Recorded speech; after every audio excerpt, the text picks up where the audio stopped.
you hear me? All right. Good afternoon, everyone. Welcome to our session, Everything I Need to Know About Writing I Learned from Star Trek with Adib Khorram. Before we get started, on behalf of Johnson County Library, I would like to say that as we come together today, we acknowledge that this land has long been home to indigenous peoples who have stewarded it for generations. We recognize and honor the Kansa, Kaskaskia, Kickapoo, Osage, Peoria, Sioux, and Shawnee tribes, and acknowledge their continued presence, resilience, and cultural contributions. May we engage with this space, this place, with awareness, respect, and a commitment to learning from the past as we create together in the present. Adib Khorram is a queer Iranian-American author. He was born and raised in Kansas City, Missouri. His first novel, Darius the Great Is Not Okay, won YALSA's William C. Morris Award for Best Debut Author Writing for Teens, the Asian Pacific American Literature Association's Young Adult Award, and a Boston Globe Horn Book Award, among other accolades. A companion novel, Darius the Great Deserves Better, became an instant indie bestseller and received a Stonewall Honor. His picture book debut, Seven Special Somethings, A Nowruz Story, was published in spring 2021. Adib's book, I'll Have What He's Having, was released in August 2024, and It Had to Be Him was released in September 2025. So with that, I give you Adib Khorram.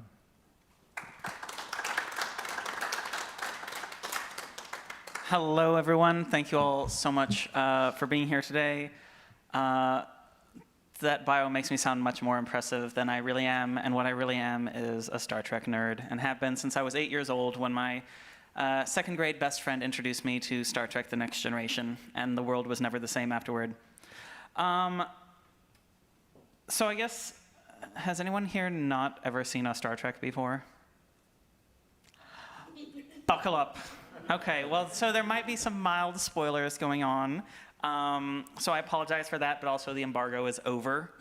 I feel like whoa, that's adjustable.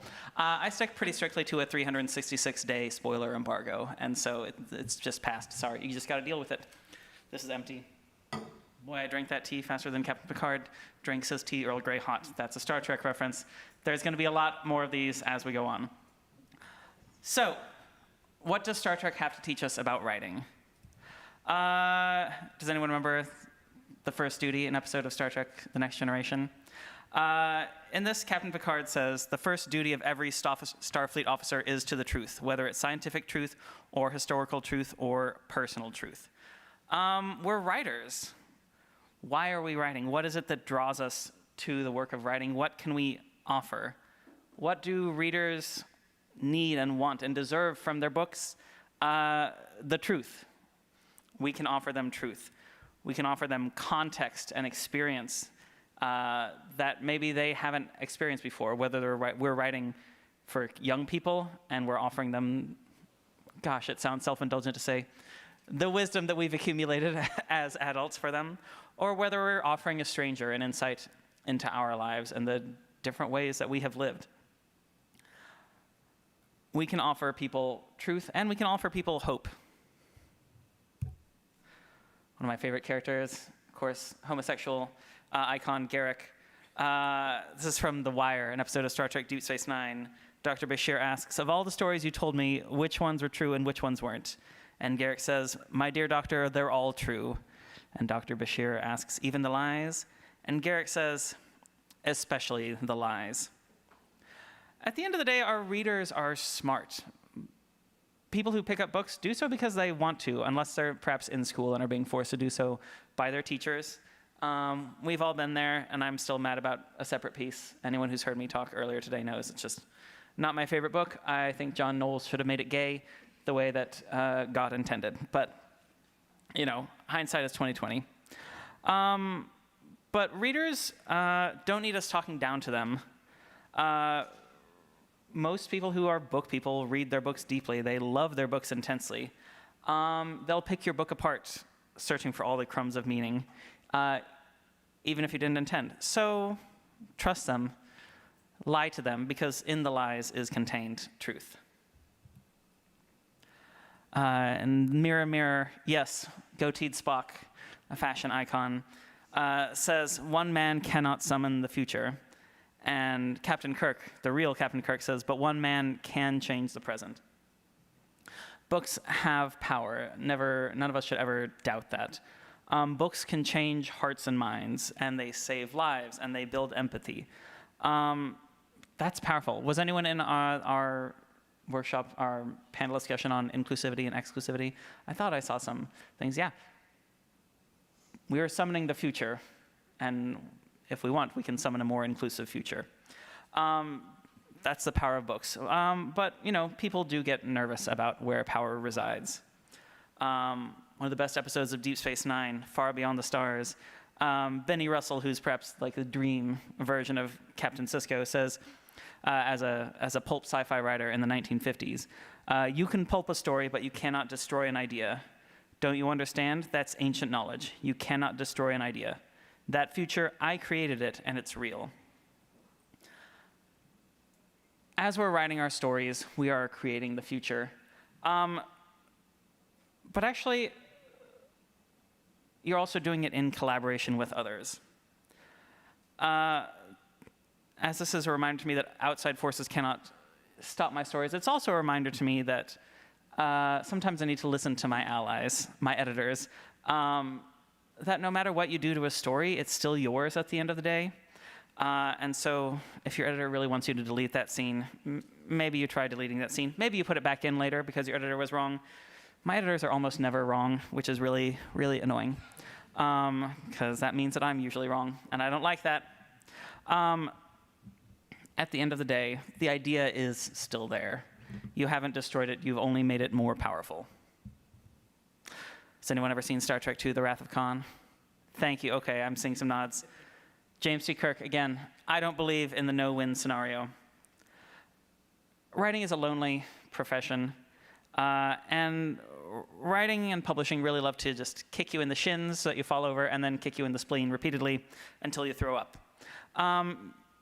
You have to be confident. You have to believe in yourself. You have to believe in your story. No one else will, especially at the start. So confidence in yourself and in your message is what's going to get you through the dark parts of drafting and revising and publishing. This is from the Strange New Worlds episode Subspace Rhapsody, the musical one. Has anyone seen it? It's so good. It's so good. Uhura sings, "Everywhere I go, I'm good with solo. At my best, I have everything I need." No, I did not sing that for you. They don't pay me enough to sing for you. Sorry. You get the spoken word album version. You have to be comfortable going it alone. Don't shut people out, but be comfortable. If you have to go it alone for a while, know that eventually you are going to attract the people you need around you, whether that's building a community of critique partners or a community of friends, whatever professional connections you may one day need, keep open to it. On that note, well, that's a typo in my own notes. Thankfully, you don't get to see that, but I see the typo and it bothers me. Michael Burnham in Such Sweet Sorrow, Part 2, the Season 2 finale of Star Trek Discovery, says, "Find that person who seems farthest from you and reach for them. Reach for them. Let them guide you. Connect with people. Embrace people." Not only, professional networking, though that is a big part of writing and a big part of publishing, but letting people teach you about the world and about themselves and about yourself. My agent frequently likes to say, interesting people make interesting books. So go out and meet people and become interesting. This is also from Wrath of Khan. Khan says, paraphrasing Moby Dick here, he tasks me, and I shall have him. I'll chase him round the moons of Nibia and round the Antares maelstrom and round perdition's flames before I give him up. At the end of the day, you need some dogged determination in this business. Writing is not always easy, even though I really want it to be, even though I keep hoping it'll be, even though every time I start a new book, I'm like, surely this time it's going to be easy. Surely all of the writing I've done before now has taught me enough that this time it will be easy. No, it's still not easy. Don't give up. If you have to do, get mad at your book, chase it the way Khan chases Captain Kirk into a nebula, and then ideally don't get yourself blown up and turned into a planet. That's a deep cut. You'll laugh later. It is possible to commit no mistakes and still lose. That is not a weakness. That is life. One of mine and a lot of people's favorite Jean-Luc Picard quotes. I think this really in some ways applies more to like the publishing industry than to writing in general. But at the end of the day, publishing is not a meritocracy. Publishing exists at the intersection of art and commerce, and I don't know if you've all noticed, but sometimes, most times, all the time, capitalism has a fun way of ruining things. I've written books myself that have sold well and won awards, and I've written books that I couldn't even sell to a publisher, and I've written books that I did sell to a publisher and then flopped. Thankfully, I think for now I'm out of my flop era, but you never know when the next flop era is coming. I even once wrote a book so bad that my agent called me and started the conversation with, "How honest do you want me to be?" We did not sell that, so then she's like, "Well, what else do you have? Maybe we should try selling something else." If you do this long enough, you're going to hear no as often as you hear yes, maybe more, maybe less, but that's a part of it, and it's what you do next that matters. It doesn't mean that you are a bad writer. As Garrick says in Fortune Favors the Bold, I always hope for the best. Experience, unfortunately, has taught me to expect the worst. Yeah, sometimes things are going to suck, but you have to keep hope about you. Keep dreaming of the future you want, but keep a foot planted in reality. Not because it's necessary to be a realist, but because knowing what's going on in the world around you helps make you a better writer. It'll help you pivot as you need to pivot. This Captain Lorca, who turns out is, sorry, spoiler alert, actually super evil and from the Mirror Universe, says, don't apologize for excellent. It came out in 2017, I'm sorry. Also, but it's actually one of the best reveals I've ever seen done in television. It was I screamed at my television when we found out. It was so good, so I am sorry for depriving you of that experience, but I love this quote so much. He says, don't apologize for excellence. Be glad when good things happen. Not everything in this business is earned. Art is subjective. But don't apologize when good things happen to you. I think as writers, as artists, sometimes it's really, we can be really allergic to praise. Is anyone here in the room allergic to compliments? Don't be. Accept them graciously. Don't apologize for excellence. And pay it forward. Don't make yourselves smaller because other people around you are uncomfortable with your bigness. Instead, use that bigness to inspire the others around you, to help them when they need help. In The Inner Light, the episode of Next Generation that makes me cry most frequently, Jean-Luc Picard, when he's living the life of Cayman, says, seize the time, live now, make now always the most precious time. Now will never come again. You're never going to be happy with writing if you're always looking for the next thing, the next book, the next idea. Relish what you're doing right now. Live in every single draft you write, in every edit session, and every day of writing, in every single scene. This is a really special thing, writing books, writing poems, whatever it is you write. It's it's an act of creation. Don't let it pass you by without appreciating it. When I sold my very first book, Darius the Great is Not Okay, after we closed the deal, my agent, Molly, said to me, I want you to take a moment and I want you to write a letter to yourself about what you're feeling at this moment. And that way, anytime you're having a really bad day, you can open up that letter and remember what it felt like to sell your first book. Actually, now that I think about it, I've had some really crappy days. I should have opened that letter. I don't even know, I don't think I know where it is now. I should go find that. But there was something really powerful about living in that moment and capturing that joy to tide me over for when things are perhaps less joyful. Captain Janeway very famously said, there's coffee in that nebula. It sounds trite, but it's actually really deep and meaningful. She loves coffee and was stranded in the Delta Quadrant, 70,000 light years away from home, and with limited energy reserves in the ship to get coffee. And when they found a nebula that they could harvest the deuterium from to power their engines, she could get more coffee. Self-care is really important. You need to take care of yourself to keep going. You have to take care of your mind. You have to take care of your body, your wrists. Who here has carpal tunnel syndrome? Anyone? You don't. Also, because of HIPAA, you don't have to tell me if you have carpal tunnel syndrome. I just want to know. Lots of people in the room might have it because it's a very common ailment for writers. Take care of your wrists. Do your stretches. Take care of your eyes. Take care of your brain. Take care of yourself. Not only that, but like celebrate. Go get that coffee. You deserve it. In Emissary, the first episode of Deep Space Nine, but this is a picture from not the first episode of Deep Space Nine because I think Captain Sisko looks better when he's bald and has a beard. He says, we are constantly searching, not just for answers to our questions, but for new questions. Never stop asking questions, artistically and professionally. Fear of asking questions of other authors, of agents, of editors, can hamstring you in a career. Being afraid of being perceived as foolish or stupid. You don't know what you don't know, so find out and ask. And artistically, not asking new questions about the world can make you stagnate. Don't expect to be the same writer next year that you are today. Don't expect to be the same writer 10 years down the line. Grow and learn and change and keep asking. Also, in Deep Space Nine, the episode Q-less, Q says, after a boxing match, "You hit me, Picard never hit me." And Captain Sisko says, "I'm not Picard." Don't be Picard. Be yourself. Be original. You don't have to copy what others have done.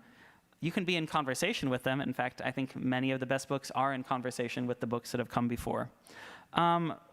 But know that your unique perspective, what you yourself have to say, is what makes your work shine.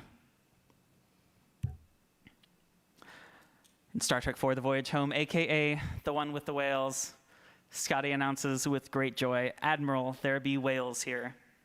Embrace your sense of wonder. Don't just embrace it, but share it. Use all of your senses as you move through the world.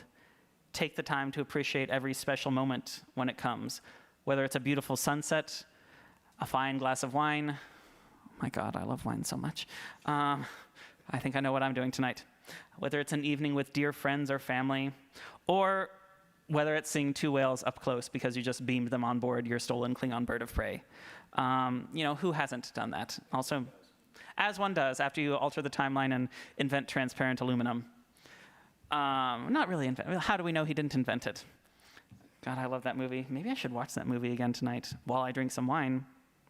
Star Trek is also self-care for me. This is from The Search, Part 2. The founder, AKA the female changeling, according to Memory Alpha, which I've always felt a little weird.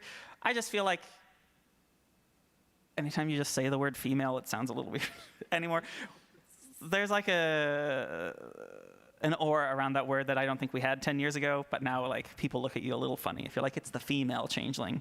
It's the founder. Sorry, that's neither here nor there. Anyway, she says of her people who are changeling shapeshifters, to become a thing is to know a thing. To assume its form is to begin to understand its existence. Research and imagination and empathy are crucial tools for a writer. How can you write about yourself if you don't know yourself? How can you write about other people if you've not taken the time to understand them? How can you get your reader to empathize with your characters if you can't empathize with them? At the end of the day, even the worst villain in a story has a shred of your humanity in them, because that is what it means to write. Every single character in that book is imbued with some tiny portion of you.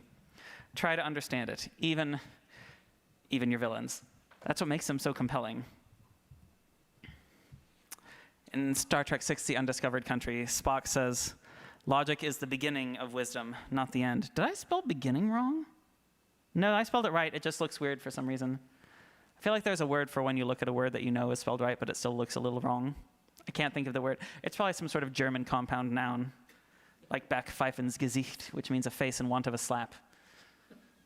I can think of a few people who have one of those. Seems like a lot of that going on. It really does, doesn't it? Mm-hmm. So there's going to be lots of people in the world, in life, will tell you that there are rules for writing. Things like You have to write every day or you're not a real writer. You have to publish your book or you're not a real writer. You have to outline or you're not a real writer. Or conversely, if you outline, you're not a real writer. You should be able to fly by the seat of your pants like I do. Am I allowed to swear on the live stream? That's bullshit. It's good to take advice. It's good to try on lots of things. Know what the rules are so that you can break them. Find what serves you. Lots of people say there's only one correct path. At the end of the day, there's a correct path for you. And it may be variable and it may be multifaceted. And it's up to you to discover what that path is. You can try out some other things and maybe they work for you and maybe they don't. Don't get mad if they don't. Just find something that does work. Figure out what your own path is.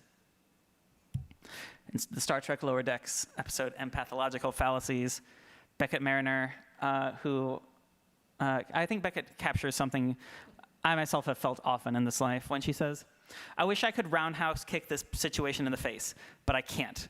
It's one of those rare types of problems that can't be kicked. Things aren't always going to be easy. Has anyone here ever had writer's block? That's one of those rare types of problems that also cannot be kicked. Who here has wanted to roundhouse kick their writer's block in the face, though? Right. At the end of the day, yeah, you can't kick everything, but you can try. You have to go find unorthodox solutions to your problems. I know it gets said a lot. It's almost become trite. Sometimes you got to go touch some grass, go for walks. I am consistently angry how frequently going for a walk lets me solve a problem in a book that I'm working on that hasn't been solved by any other thing, including, and this really offends me, the shower, which is usually where I can solve problems. It's always the shower is number one, and then walks are number two. And number three, the worst, is when you're driving, and then you have to be like, Siri, take a note, I've solved my book, and then you get home and you don't know what Siri transcribed, but it definitely wasn't what you said, because poor Siri is a little confused. Siri is also one of those rare types of problems that can't be kicked. Also in Lower Decks, in the new Next Generation, Samantha Rutherford says, I think I'm falling out of love with the Cerritos being the ship they're on, that he has spent 5 years of the series being in love with. Has anyone ever fallen out of love with their own book? I see some chagrined faces here. Isn't it the worst feeling? I have fallen out of love with every single one of my books at some point in their life. And I've fallen back in love with all of them at some point. Some of them, it happened over the course of a week during a particularly bad draft, or while I was laying on the floor staring at the ceiling, sad at the edit letter I got from my editor that my book wasn't perfect the first time around. Sometimes it's taken putting out a book I didn't love into the world because I had no other choice because the deadline was up, and then learning to love it after I had some time away from it. It's just not going to be easy all the time, but you'll find that love again. Figure out when you need to take a break, when you need to let go, when you need to hold on, when you need to come back. It's something that only practice helps us find. 7 of 9 in an episode of Voyager called Ashes to Ashes says, fun will now commence. Obviously, I use a picture from Picard because I think the leather jacket and the long hair is a much sexier look for her than the weird cat suit. And I say this as someone who is a flaming homosexual. 7 of 9 looks amazing there. Have fun. Embrace play. Experiment. Try new things. Try old things in a different way. Find joy.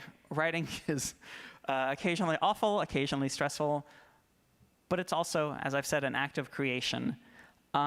Embrace that act of creation. It is supposed to also be fun sometimes. Let yourself have fun. Some of I think my best work has come from when I let go and had fun with writing. Not always, sometimes also my worst work has come from that same impulse. Again, that time my agent was like, how honest do you want me to be?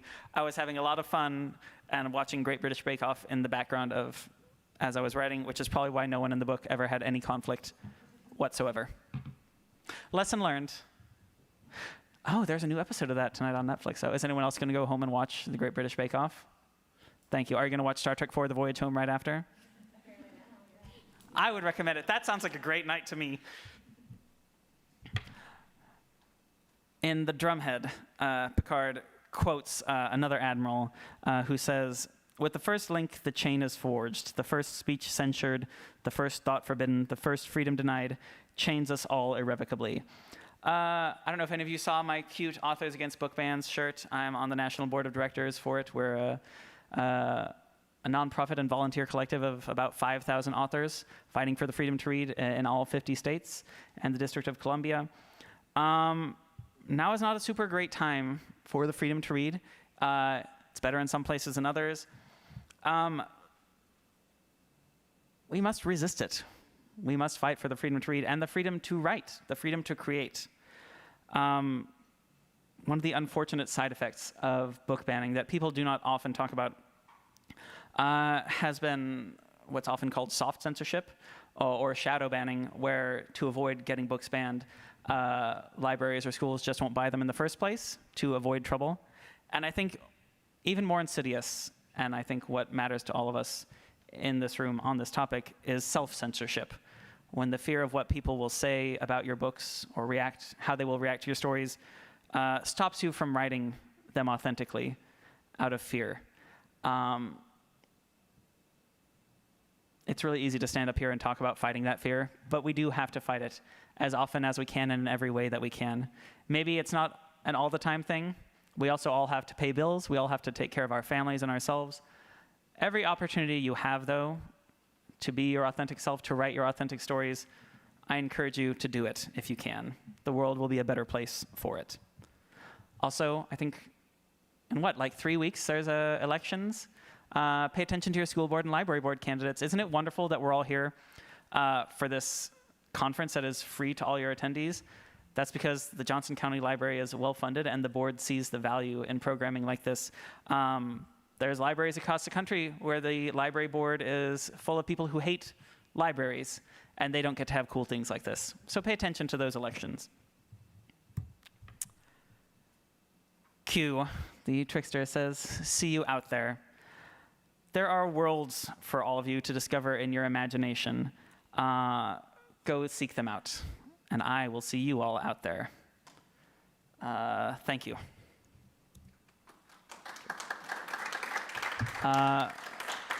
We do have time for questions, whether they're about writing or about Star Trek. Yes? You arrived is a long German word, Gestaltzerfall. Gestaltzerfall. Means orthographic satiation or semantic satiation or wordnesia. Wordnesia. Amazing. See, the Germans have a word for everything. I love it. I guess it's just Gestalt about the word. I love it. When you just take all your words and cram them together, you do have a word for everything. That's true. And it's Then very it's a convenient. sentence all by itself. I know, right? I do think sometimes it's a shame that as English diverged from German, we didn't keep the ability to just smash words together. Actually, eventually we did start again, but then we used the French word for it, portmanteau, for a German thing. Well, I'm sure they've fought wars about that in the past. Yeah, probably. Who It's knows? about something. Yes. They're always at it. Right. Any other questions? Yes.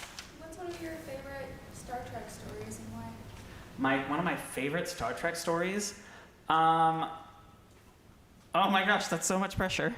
Doesn't have to be the best one. No, I know. I really do love Star Trek IV, The Voyage Home, aka the one with the whales.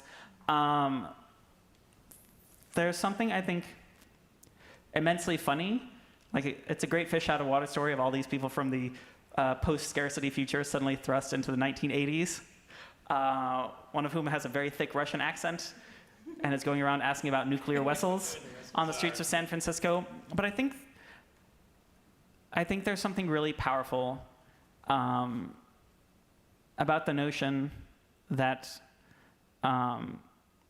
we do have the power to solve our problems, even if it involves maybe a little bit of time travel. Like, they do go back in time and save the whales, and saving the whales saves the entire planet. And I think that's really powerful. I think at the end of the day, we do all have the power to save our planet and to save ourselves and to save each other. Yes?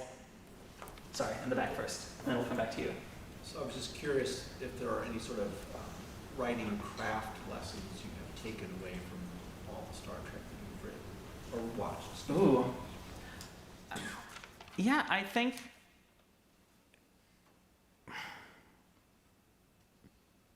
it's sometimes a little hard to quantify. I have been watching Star Trek most of my life, and I would say the philosophy of it has informed me. Craft-wise, I think I have really absorbed the lesson that competent, smart people can still disagree on the best solution for a problem.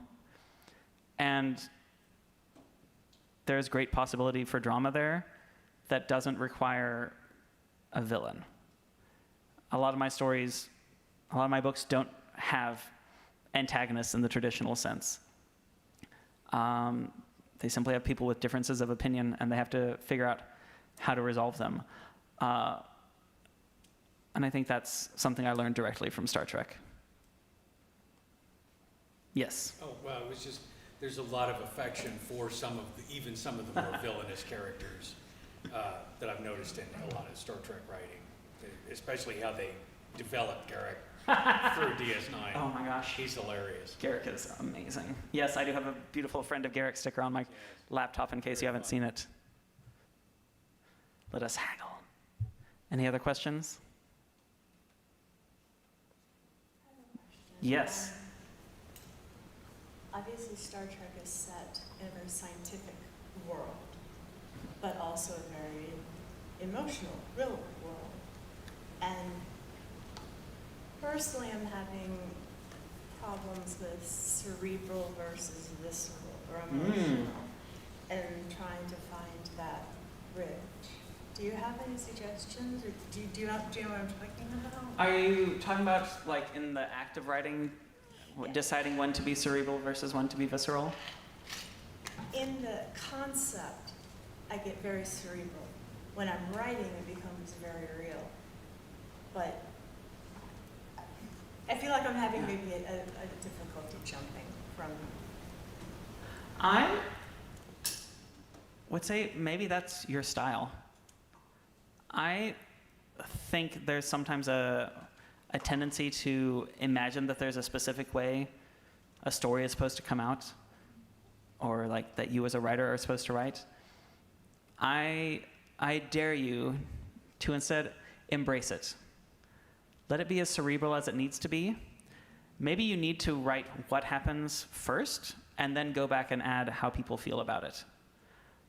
I actually know quite a few writers who their first draft is only for plot, and then their second draft is where they add character and voice and emotion to it, because they can't reach those emotions until they have first sorted out what happens, who it happens to, when and where does it happen.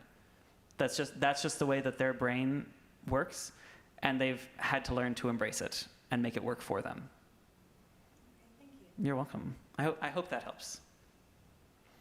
Also, you can always try my method, which is laying on the ground staring at the ceiling. I don't know that it solves anything, but it makes me feel better. Anyone else? Nope. Did we do it? Did we solve writing? Awesome. Well, thank you all so much. This has been a pleasure. Thank you for being here with me. Thank you to our team helping with the live stream. Thank you to all of you out there on the internet. And yeah, live long and prosper. Peace Yes. and long life. Peace and long life. Thank you all. And thank you to the library. Oh, we got some little action. I thought maybe it was going to be the closing credits for The Next Generation. That's probably slightly copywritten. I have that on my phone if you need it. Oh no, that will get us in trouble with someone.